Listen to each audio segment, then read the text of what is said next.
Hey, my name is Nathaniel Rose, and this is my final for Beginning Ministerial Internship. Before I begin, I want to preface this by saying that I'm currently in Chile on a missions trip, so if you hear any weird or loud noises, I apologize in advance. As we begin, I want to talk about 3 specific sections in this course that really spoke to me. The first one being the heart of ministry, because I believe that it is important for us to have a heart for the place that we're serving in, as well as the place that the Lord is calling us into. And I believe as Christians, specifically American Christians, we sometimes become desensitized because of the privilege we get to enjoy. I also want to talk about the tasks of ministry and what that looks like, because I believe there's a huge difference between being anointed and being gifted. And so we're going to get into that.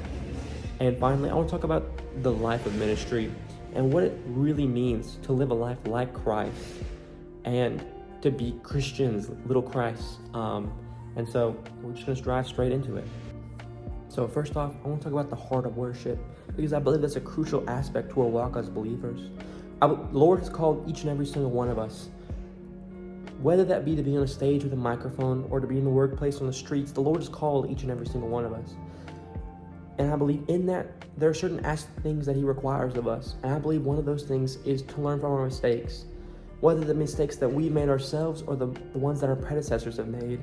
I believe if we as leaders, missionaries, pastors, if we fail to learn from our mistakes, then we will be doomed to repeat them.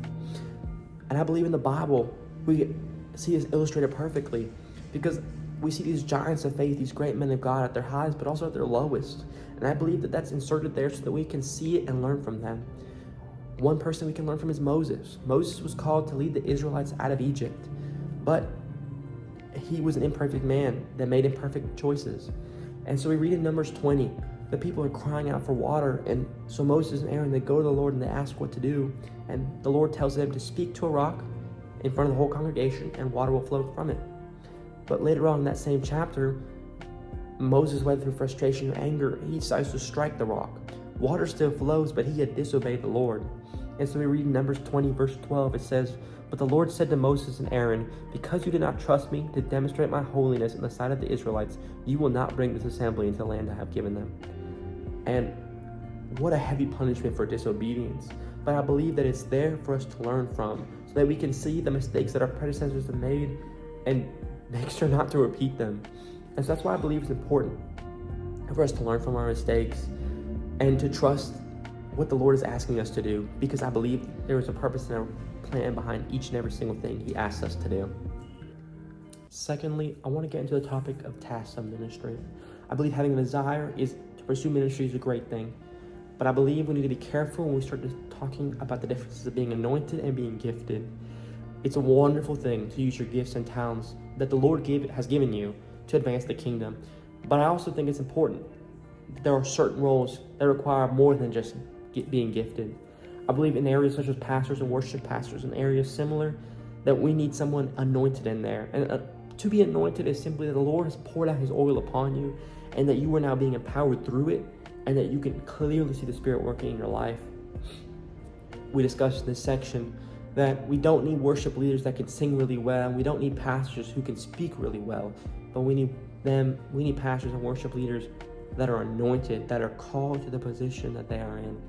Because I believe that things change when the person involved is anointed. We read in Isaiah 10:27 that it says, "And it shall come to pass in that day that his burden shall be taken away from off thy shoulder, and his yoke from off thy back, and the yoke shall be destroyed because of the anointing."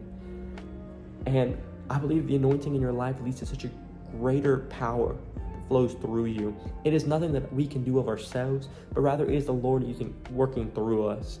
Not so that we can get more glory, but that the Lord can be more glorified.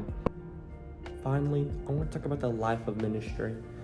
I believe as Christians, we are each called to live like Christ and to follow this in the steps that He did.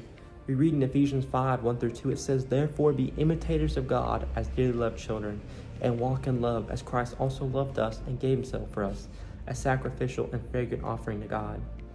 And as we read the Bible, we never see Jesus, while He was on earth, condemning people or pointing fingers or saying, "You're going to hell and you're going to hell." But He only loved them. He loved them for who they were, not who they were going to be.